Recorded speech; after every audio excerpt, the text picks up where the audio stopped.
Senhor tem usado naquele lugar. Senhor, que a Tua presença, que a Tua palavra, que o Teu Espírito Santo seja o direcionador deste culto e desta palavra nesta noite, é o que nós oramos abençoando em nome de Jesus.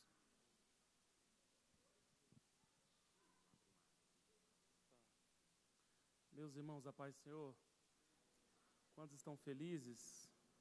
Quantos têm motivos para louvar a Deus? Quantos têm? Costumo dizer que mesmo com que não houvéssemos motivo algum, Deus deve ser louvado do mesmo jeito. Amém? Tá. Quantos trouxeram a Bíblia? Vamos lê-la? Vamos ficar de pé? Queria ler com os irmãos a história de um personagem bíblico que viveu a provisão divina. E quais foram os métodos e formas que Deus utilizou para prover para esse homem. Enquanto os irmãos procuram o livro do patriarca Jó, no capítulo 1, quero louvar muito a Deus pela vida do pastor Divair. Antes conhecia de ouvi-lo falar, hoje os meus olhos estão vendo. Jonathan fala muito bem, já veio tempo, né? Vou falar no Jonathan, o próprio está aí hoje. Deus abençoe os irmãos, Deus abençoe o cantor, Deus abençoe os obreiros, Deus abençoe o pastor Douglas, está aí comigo. Deus abençoe toda a igreja. Amém? Eu acredito que eu tenho uma palavra do coração de Deus para o seu coração aqui nessa noite. Amém? Jó, capítulo 1, verso 1, 2 e o versículo de número 3 diz assim: Havia um homem na terra de Uz, cujo nome era Jó. Este era um homem sincero, reto, temente a Deus, e desviava-se do mal. E nasceram-lhe 7 filhos e 3 filhas. E era o seu gado 7.000 ovelhas, 3.000 camelos, 500 juntas de bois, 500 jumentas. Era também muitíssima gente a seu serviço, de maneira que este homem era maior que todos os do Oriente. Amém? Irmãos, muito embora não estar aqui fazer menção do nosso pastor presidente, hoje antes de eu vir para cá eu falei com o meu pastor presidente, e o meu pastor pediu para transmitir os abraços, então assim faço. Abraço, pastor Abinaí, presidente do Ministério Fama. Deus abençoe toda a igreja, poder se assentar. Irmãos, nos 66 livros que a Bíblia tem, logo nós vamos perceber que a Bíblia é o livro dos homens e das mulheres que conheceram sofrimento na prática. E quando a gente fala que a Bíblia ensina e prega sobre a vida de homens e mulheres que sofreram, sem sombra de dúvidas, para compor o pódio aqui hoje, o patriarca Jó parece que levaria a medalha de ouro. A Bíblia Sagrada vai apresentar uma série de características, de atributos, de marcas sobre a vida desse homem. E as suas 3 principais marcas estão nos 3 principais versículos que ora nós acabamos de ler. A primeira é o que eu chamo de marca espiritual. A Bíblia faz questão de dizer que o patriarca Jó era um homem reto, era um homem temente a Deus e um homem que se desviava do mal. É normal nós observarmos textos iguais a esse e nós atribuirmos mais mérito a Jó do que o próprio Deus que Jó servia. Mas se tem algo, e muito inserido na doutrina bíblica, é justamente a doutrina do pecado. Você sabe que quando Deus criou Adão e cria Eva, Deus os cria perfeito, mas era uma perfeição que havia potencial para pecar. Havia tanto potencial, mas tanto potencial que pecou. Então, depois do pecado, o homem já não tem mais potencial ao pecado. O homem já tem tendência ao pecado. Eu gosto de uma frase utilizada pelo Dr. Wayne Grudem, quando ele é enfático a definir o ser humano depois do pecado. Ele diz exatamente assim: ser humano é ter que ensinar para uma criança aquilo que é certo, vírgula, pois aquilo que é errado, a criança haverá de descobrir por si só. Isso é ser humano, é gostar do que não pode, ter desejo por aquilo que é proibido e, sem sombra de dúvidas, uma das maiores consequências do pecado em nós é porque se é levantada uma barreira entre nós e Deus. É por isso que de Gênesis a Apocalipse existem 370 classes de pecado e não importa quem você seja, não importa os números que estão registrados no seu CPF, eu e você já nascemos pecadores. O nosso pecado simplesmente nos afasta de Deus. Então, sabendo de tudo isso, como é que a Bíblia começa um texto dizendo que havia um homem na terra de Uz, que esse homem era reto, que esse homem desviava-se do mal e que esse homem temia a Deus? Só existe uma resposta: Jó era reto, Jó afastava-se do mal, Jó simplesmente temia a Deus. Não era por causa da carne e do corpo de Jó, mas se Jó era reto, se Jó era temente a Deus, e se Jó afastava-se do mal, é porque o Deus de Jó é quem dava-lhe força para ter tal atitude. Crave bem a sua atenção no que eu vou lhe explicar aqui nessa noite. Eu e você já nascemos no erro. Eu e você já nascemos no pecado. Santo Agostinho disse que é no pecado que a graça de Deus se manifestou. Logo, a graça de Deus se define assim: a graça de Deus é a ação recrutadora divina em arrancar pecadores das trevas para a maravilhosa luz. Significa que se eu estou aqui nessa noite, não é por mérito da minha carne. Se eu estou na igreja adorando a Deus, não é por mérito do meu corpo. Se eu estou na casa do Deus mais poderoso que existe, não é porque a minha carne quer, porque o que ela queria é ficar em casa. Mas se eu estou na igreja com o coração aberto, com a minha mente aberta, ouvindo Deus falar e falando que Ele é grande, que Ele é santo, que é poderoso, é por causa da maravilhosa graça de Jesus Cristo de Nazaré da Galileia.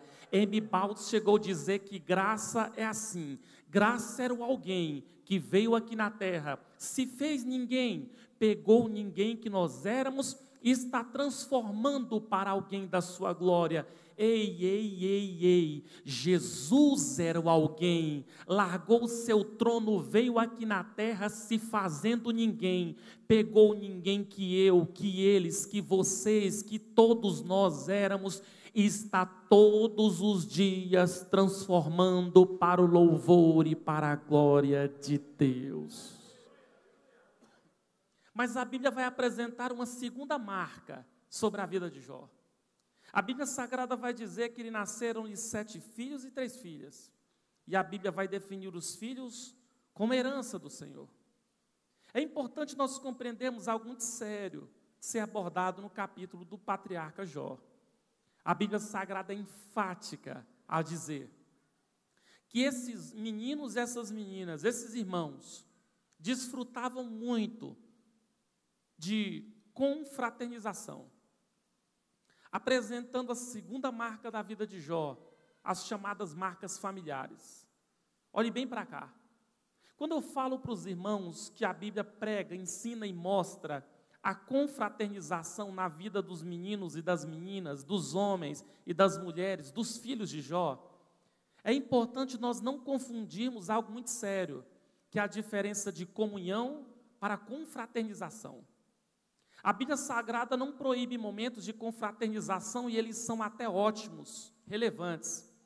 Mas confraternização é aquilo que nós fazemos nas nossas igrejas no final do ano e logo, logo você percebe que teve gente que nunca pisou o pé na igreja, mas na hora para comer comida eles brotam do meio do chão. Isso é confraternização. É diferente de comunhão. Confraternização é eu querer andar com você só quando você está de pé. Comunhão é eu querer continuar a andar com você quando você estiver caído. Confraternização é eu querer enaltecer e aplaudir você quando você estiver apenas nos momentos de luz. Comunhão é o continuar a amar a sua vida quando as mais densas trevas resolver abraçar sua alma. Confraternização é eu querer simplesmente estar com você quando o sorriso está estampado no rosto. Comunhão é eu querer chorar com você quando as lágrimas simplesmente abraçam um travesseiro dentro do seu quarto. Confraternização é eu querer estar com você apenas nos momentos de beleza e de poesia. Comunhão é eu querer estar com você nos capítulos mais horripilantes e macabros que a sua vida pode ter. Eu digo isso porque é o que constantemente eu ensino nos lugares onde eu ensino teologia. Igreja não é grupo, igreja é corpo. A Bíblia Sagrada não prega que nós devemos estar pautados nos momentos de confraternização. Nós devemos estar pautada no momento de comunhão, porque se a gente acredita que Deus cura quem está lá fora, nós também temos que acreditar que Deus cura quem está aqui dentro. Se Ele restaura quem está lá fora, Ele restaura quem está aqui dentro. Se Ele perdoa quem está lá fora, Ele perdoa quem está aqui dentro. O nosso Deus é grande, o nosso Deus é forte, o nosso Deus poderoso. Se você caiu, bate a poeira e levanta. Se as portas fecharam, não desista, avance, porque no tempo certo, eu acredito que Deus irá descer para fazer o milagre para o louvor e para a glória do seu nome. Terceiro, a Bíblia vai apresentar a terceira marca da vida de Jó, as marcas financeiras. A Bíblia tem 500 versículos que falam sobre oração. A Bíblia tem quase 500 versículos que vão falar sobre a fé. Mas a Bíblia tem exatos 2.350 versículos que vão falar sobre dinheiro, sobre posse e sobre administração. Jesus falou mais sobre dinheiro do que sobre o inferno.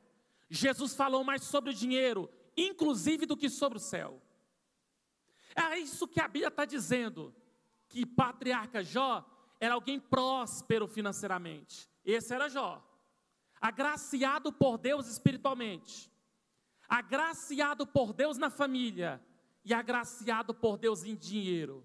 Mas saindo dessa introdução, eu preciso contar para você o exato momento que a vida desse homem vai começar a mudar. E ela já começa no versículo de número 6 do capítulo 1. Porque é lá que nós temos o diálogo dos dois seres mais poderosos que existe. É lá que nós temos o diálogo das duas maiores autoridades que existe. A primeira não tem que contestar, Deus, digno de honra, digno de glória, poderoso. Ele é muito mais do que poderoso. Ele é o Todo-Poderoso. O Deus que é eterno. O Deus que é imutável. O Deus que é incomparável. O Deus que é grande. O Deus que não olha ninguém de baixo para cima. Tudo que Ele olha de cima para baixo. O Deus que não tem fita métrica para medir a sua altura e, consequentemente, não há nada que possa medir o seu poder. Mas o segundo ser, para nós da teologia, ele é considerado uma autoridade. Eu estando percorrendo as igrejas do Ministério Fama, ensinando Apocalipse. E no livro de Apocalipse, esse segundo ser, Satanás, ele é descrito como dragão, devido a 3 características: a agilidade, a sagacidade e força. Creia você ou não, acredite você ou não, Satanás é veloz, Satanás é sagaz e Satanás é estritamente ágil. É nesse momento que Deus e Satanás estão de frente um para o outro. E Deus vai perguntar 2 questionamentos a Satanás. Primeira pergunta é: de onde vens, Satanás? Ele vai resumir a sua agenda em 2 verbos. O primeiro nem tanto, mas eu preciso confessar que o segundo meio que faz a minha alma tremer. No primeiro verbo ele diz assim: Senhor, a minha agenda se resume nisso. Eu venho de rodear a terra, rodear o cosmo, rodear os planetas.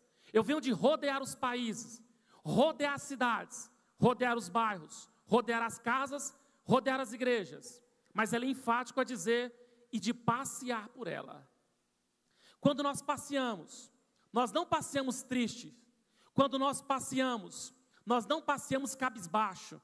Quando nós passeamos, Jonathan, não é simplesmente preocupado. Esse é Satanás. Aqui na terra, ele simplesmente rodeia e passeia por ela.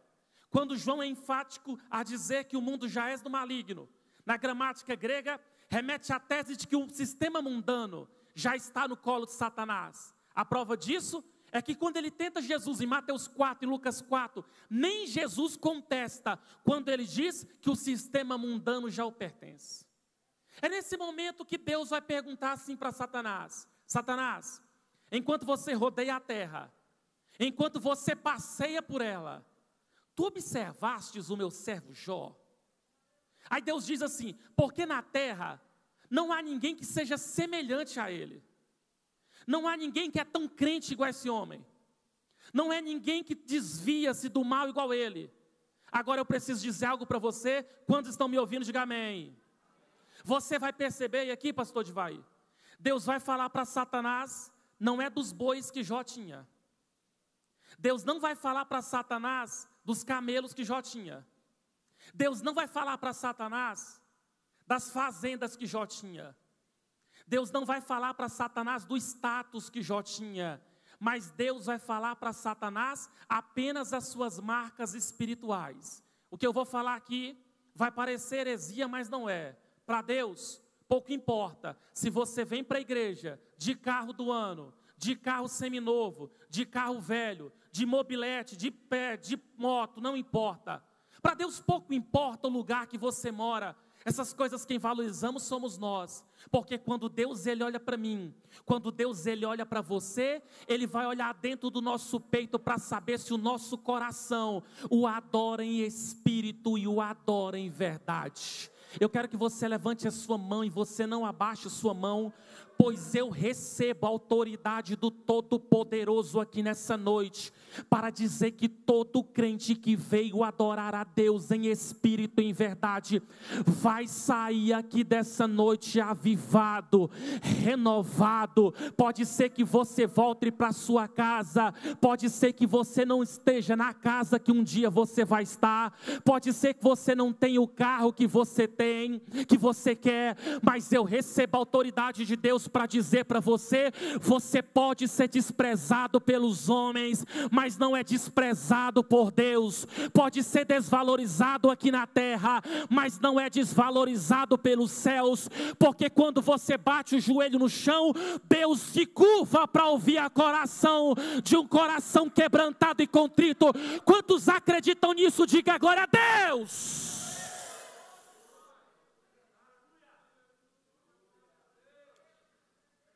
Se não colocar você em constrangimento, você pode pegar na mão da pessoa que está do seu lado. Se não te colocar em constrangimento, igual vou pegar aqui na mão do pastor Divaí, e diga assim: a nossa maior alegria. Mas fala igual o trovão costuma falar na série. Fala: a nossa maior alegria. Diga: não está pautado em dinheiro, em status, em prestígio. Diga: em carro, em casa. Diga: mas a nossa maior alegria é que nós somos salvos. Diga: salvos. Nós vamos para o céu. Nós vamos para o céu. A Bíblia diz, é Paulo quem vai dizer, que o arcanjo Miguel vai tocar a trombeta, os céus serão rasgados e essa igreja será raptada. E aquilo que eu preguei ontem numa conferência de escatologia, quem anda de cadeira de rodas aqui, lá no corpo glorificado, vai andar perfeitamente. Quem enxerga com miopia aqui, vai enxergar perfeitamente. Quem sofre de depressão, Deus enxugará dos nossos olhos toda lágrima e seremos arrebatados. Quantos acreditam nisso? Diga glória a Deus.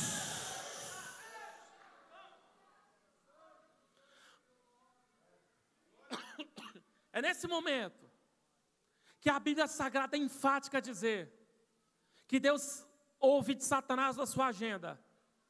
Deus fala para Satanás sobre Jó. E é nesse momento que Satanás vai inferir uma tese a Deus. Sabe qual é a tese? Senhor,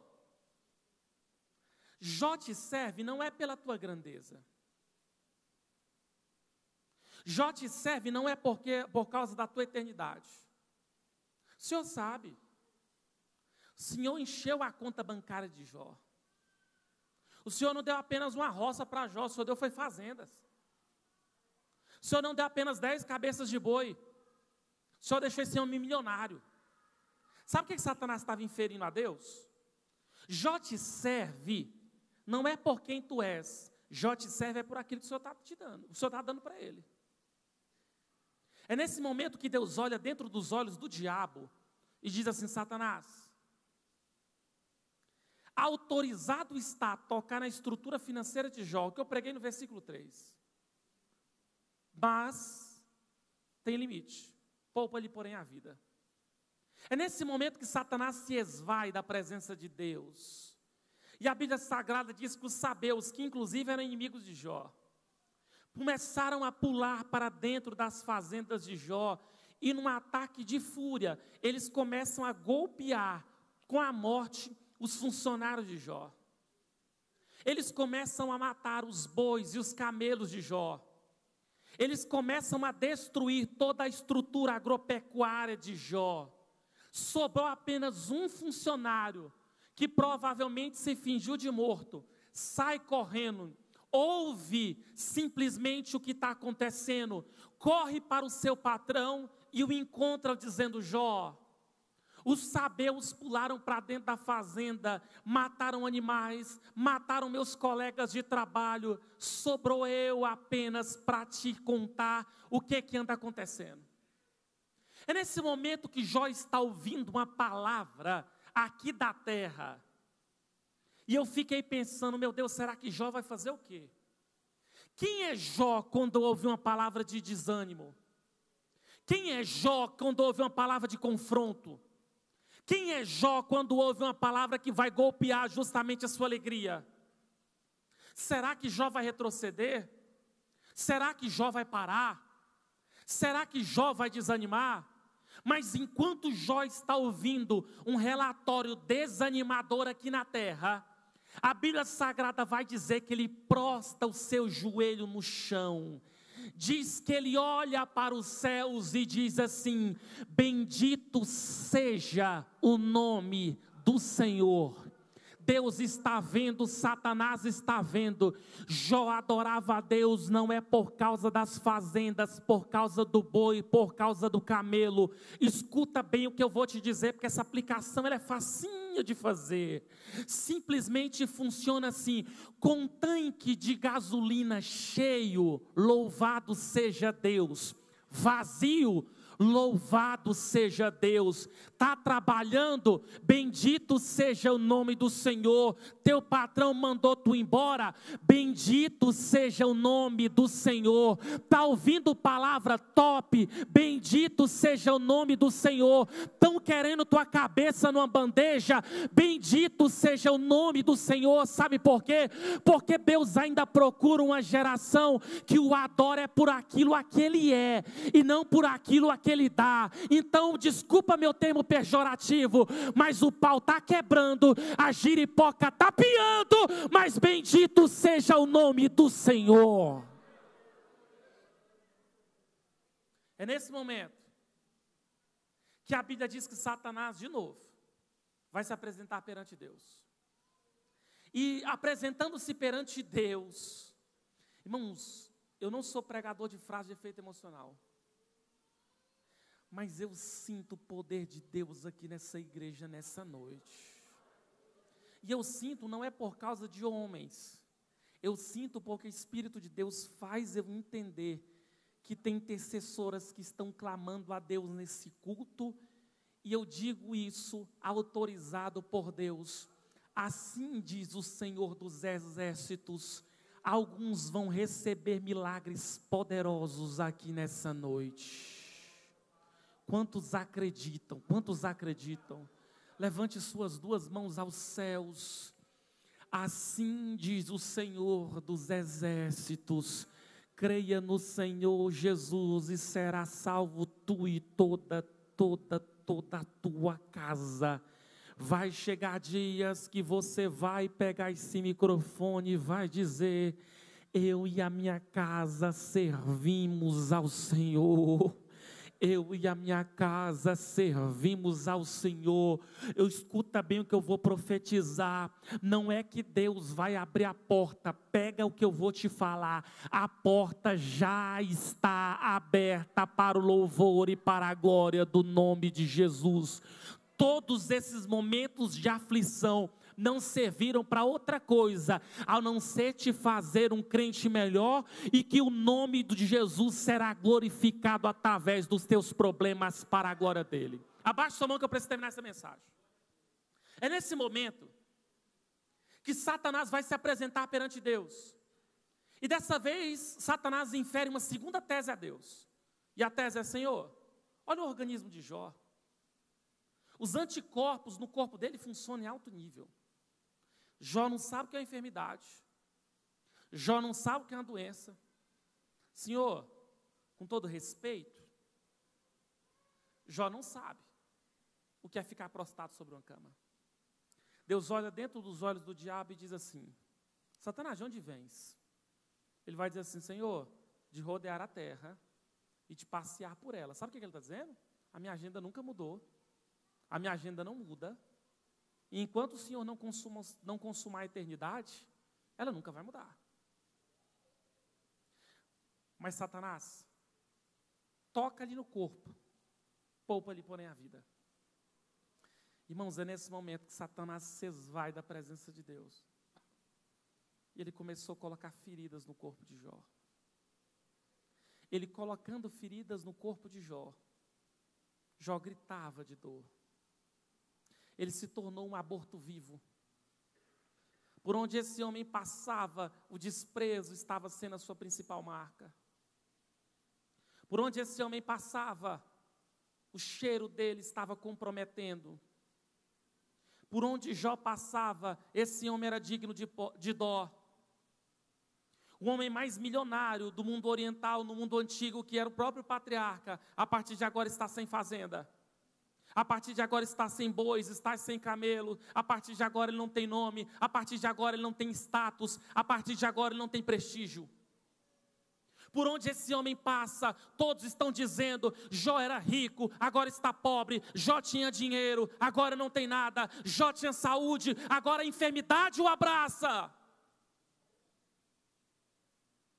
É nesse momento que a Bíblia diz que Jó conheceu o pó e a cinza. E na gramática hebraica remete à tese de que Jó foi morar no lixo da cidade. Só que eu preciso te falar algo que provavelmente pregador nenhum te falou. E se eu te contar que Jó perdeu casa, Jó perdeu fazenda, Jó perdeu sua saúde sem saber o porquê estava perdendo? Não teve nenhum profeta que disse assim: ei Jó, o Senhor está te provando. Não teve uma revelação pela madrugada que Deus chegou para Jó e disse: Jó, Satanás se apresentou perante mim. Jó, fica firme, eu estou apenas te provando. Jó perdeu seus filhos, perde suas filhas, perde seu dinheiro, perde seu nome, perde seu status, perde seu prestígio, sem saber o porquê está perdendo. A partir de agora ele está no lixo da cidade. O texto vai dizer que o estado dele ficou tão deplorável, mas tão deplorável, que ele pega pedaços de telha, ele começa a raspar sua pele, e na superfície da telha vinham pedaços da sua ferida. É nesse momento que eu fico pensando: meu Deus, será que agora Jó vai retroceder? Será que Jó vai blasfemar? Será que Jó vai recuar? Só que Jó não recua. Jó não para, Jó não blasfema, Jó não retrocede. Sabe o que ele faz? A Bíblia diz que ele raspa a sua cabeça. A Bíblia diz que ele rasga as suas vestes, fica sem roupa, vai para o meio do lixo, ele põe o seu rosto no pó, e ele diz: Senhor, nu eu saí do ventre da minha mãe, e é nu que para lá eu vou voltar. Sabe o que ele está dizendo? Quando eu nasci, eu não trouxe boi, eu não trouxe camelo, eu não trouxe dinheiro, eu não trouxe fazenda, porque boi passa, camelo passa, dinheiro passa, status passa, prestígio passa, mas a única coisa que não vai passar é a presença do Deus que fez os céus e fez a terra. Essa não vai passar jamais, com enfermidade ou sem enfermidade, morando em casa própria ou de aluguel. Fica firme, porque as portas vão abrir, mas não blasfema com teu marido dentro de casa, ou se ele rapou. Bendito seja o nome do Senhor. A pergunta de Satanás é uma só: como é que faz para parar esse homem? Porque Satanás mata os seus filhos, não adianta. Mata os seus filhos, não adianta.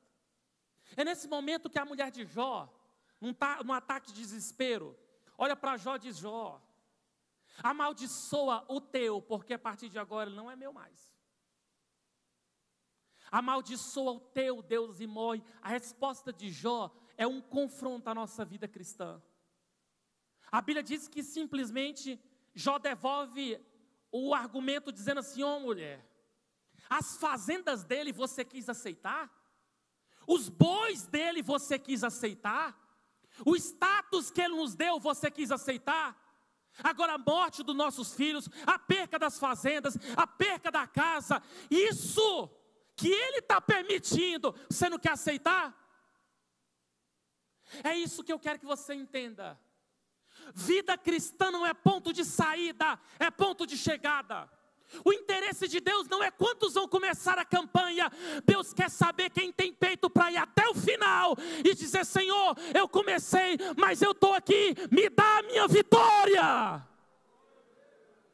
É nesse momento que a Bíblia Sagrada vai dizer que os amigos de Jó vão se dirigir até Jó e vão abrir a boca para dizer: Jó, o texto diz que a situação de Jó estava tão deplorável, mas tão deplorável, irmãos, que diz que quando viram Jó na pó e na cinza, diz que eles ficaram 7 noites e 7 dias sem dar uma palavra para Jó. E quando eles abriram a boca, eles falaram assim: Jó, sabe o que está acontecendo com você? Está lá em Jó capítulo 4, verso 7. Você está colhendo aquilo que você plantou. Você está apenas colhendo aquilo que você plantou, porque quem semeia vento, colhe tempestade.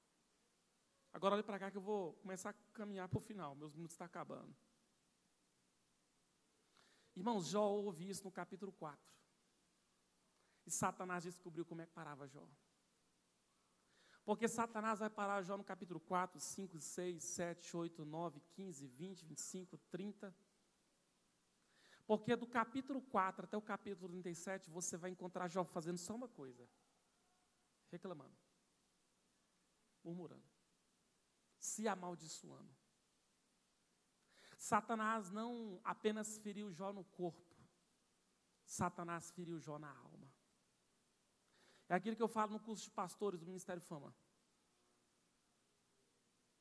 Pessoas sangrando sangram, pessoas feridas ferem, e pessoas machucadas machucam. Ele abre a boca para amaldiçoar, isso Jó, o seu nascimento. Ele amaldiçoa sua mãe, ele amaldiçoa seu pai, ele amaldiçoa todos aqueles que lhe rodeiam. Satanás descobriu como é que parava esse homem. Ele vai se amaldiçoar. Vamos ficar de pé? Mas é nesse contexto, doente, na alma,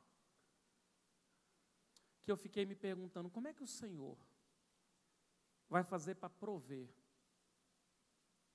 a cura na vida de Jó? É nesse momento que chegamos ao capítulo de número 38. Porque no capítulo de número 38, Jó já chega destruído, pobre, órfãos de filhos. Aí a Bíblia começa dando uma esperança. Ele já tinha ouvido a voz da sua esposa ordenando ele morrer, a voz do seu funcionário, a voz do diabo, a voz de Elifaz. Ele tinha ouvido a voz de todos. Mas ele não tinha ouvido a voz mais poderosa que existe. A Bíblia diz assim que o Senhor respondeu a Jó. E escute bem o que eu vou lhe dizer. Eu não sei qual o capítulo da história da sua vida.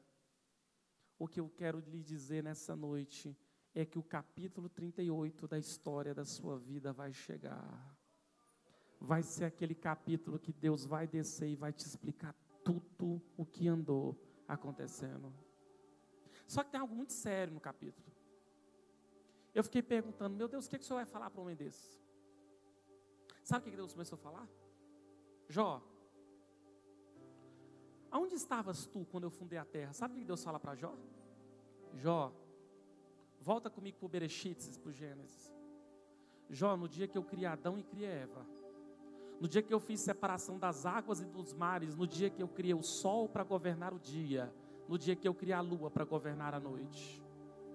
Jó, no dia que eu colei as estrelas no céu e no dia que eu criei Adão. Jó, deixa eu te perguntar, você estava no dia? Jó fica calado. Sabe o que Deus estava ensinando para Jó? Jó, antes de você nascer, antes de você crescer, antes de você se casar, antes de você simplesmente, Jó, ser rico, antes de você perder tudo, Jó, eu estava vendo seu pai, eu vi o pai do seu pai, Jó, eu vi sua geração, Jó, eu criei Adão. Sabe o que ele está falando para Jó? Os teus problemas pegaram você de surpresa, mas nunca pegou eu que estou assentado sobre o meu trono. Eu preciso dizer algo para você. As suas perdas, as suas frustrações, as suas decepções pegaram você de surpresa, mas nunca pegaram seu Deus de surpresa. Sabe por quê? É isso que Deus ensina para Jó. Jó, eu não sou apenas infinito, porque infinito é aquilo que tem começo, não tem final. Deus não tem começo, nem meio, nem fim. Jó, eu sou eterno. Eu criei o início, Jó, eu sou o começo, eu sou o final, eu sou antes do Gênesis, eu vou ser depois do Apocalipse. Jó, eu sou todo poderoso. Deus vai fazer uma segunda pergunta para Jó. Jó, você sabe dizer quem é o pai da chuva? Sabe o que Deus está falando para Jó? Jó, se eu pegar você e levar aqui até no alto dos céus, e se eu colocar você para falar assim, chuva cai, a chuva vai te ouvir? Agora, Jó, se eu decretar chuva, cai. Jó, os elementos da natureza se curvam ao poder da minha voz. Sabe o que Deus está falando para Jó? Jó, eu vou ensinar algo para você que você nunca deve se esquecer. Você só é um no meio do universo. E é isso que eu quero que você entenda. Você só é um no meio dessa igreja, não importa quem você seja. Um no meio dessa igreja está numa cidade que com mais 245, totalizando 246 municípios do estado de Goiás. Nós estamos num estado que compõe um país, que compõe um continente, que compõe um planeta, que compõe um sistema, que compõe uma galáxia. E segundo o telescópio Hubble, aquele telescópio da NASA, diz que pode chegar a 4 bilhões de galáxias. E o Deus de Jó está dizendo que tem as galáxias na palma das suas mãos. Agora está achando que o seu problema é grande para Deus? Está achando que quando ele se levanta do trono, os anjos não se curvam ao poder da sua voz? Está achando que quando ele se levanta do trono, os demônios tremem de medo, porque ele é grande, ele não tem altura, ele não tem largura, ele não tem profundidade. Quando ele estende as mãos dos seus braços, todos temem e tremem diante dele. Ele é o santo, ele é o verdadeiro, ele é o poderoso, aquele digno de honra, aquele digno de glória. É aquele que quando decreta para levantar, levanta, quando ele decreta para cair, cai. É aquele que a sua palavra não faz curva, é aquele que manda no ar, na água, é aquele que manda no sol, é aquele que manda na terra, é aquele que manda em todas as coisas. E ele me trouxe de Goiânia para falar para você: acredita no meu poder, pois eu vou prover cura para a sua alma. Olha para cá, olha para cá. Sabe quantas queixas Deus vai fazer, Jó vai fazer a Deus? Ele vai fazer 16 perguntas. Mas sabe quantas queixas? 38. Sabe quantas perguntas Deus faz a Jó? 70. Sabe quantas Jó dá conta de responder? Nenhuma. Só que Deus não falou para Jó dos filhos que morreram, das fazendas que ele perdeu. Sabe de que Deus falou? Da grandeza dele, da onipotência dele e do poder dele. Aí eu fico me perguntando: Senhor, por que o Senhor não falou sobre isso com Jó? Só existe uma resposta. Deus estava arrancando o foco e a atenção de Jó dos seus problemas, e Ele queria que Jó cravasse a atenção no poder e na glória dEle. Eu vim aqui só trazer um recado da parte de Deus. Deus está querendo prover para você Mas Ele está mandando eu te falar: retire o seu foco das decepções, frustrações, retire o seu foco das traições, crave a sua atenção no seu Deus, porque enquanto na cidade de Anápolis o sol se levantar e chuva cair, significa que o seu Deus está sentado no seu trono com as mãos estendidas para abençoar você.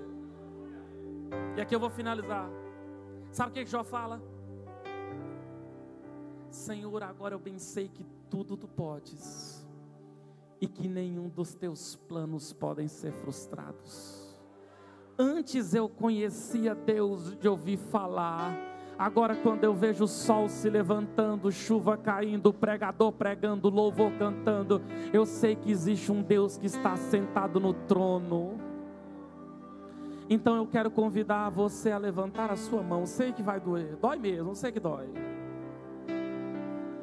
Mas eu quero convidar você com as mãos estendidas a orar ao Deus de Jó, que é o seu Deus aqui nessa noite. Me desculpe, mas eu não estou convidando você a rezar, eu estou convidando você a orar. Ó Deus que é todo poderoso, Deus provedor.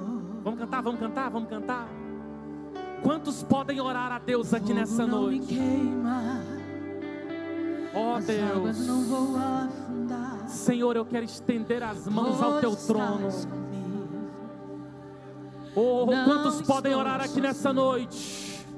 Espírito Santo, eu peço a Ti, abraça, Senhor, quem, Senhor, nessa noite precisar do Teu milagre, Senhor. Não estou sozinho.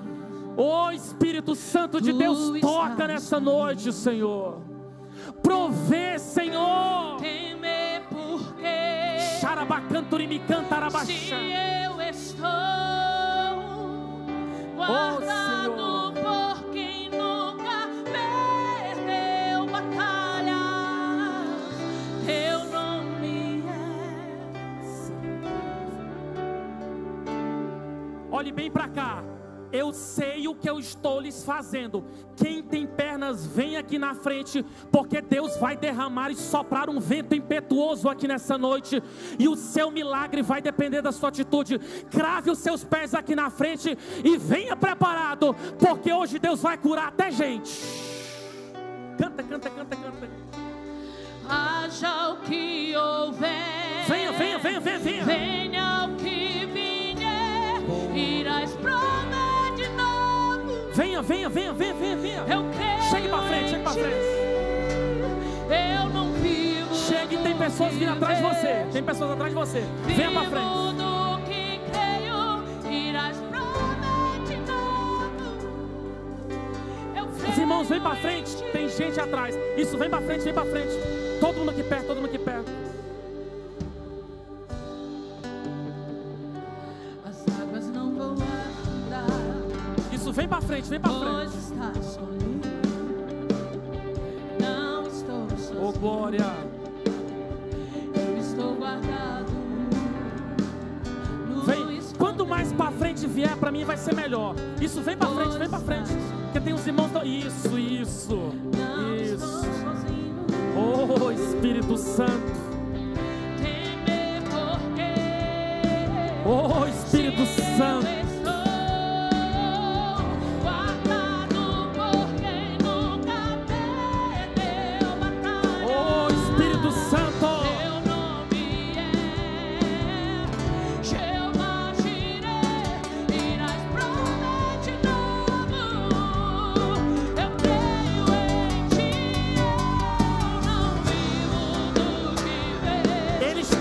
Nessa noite,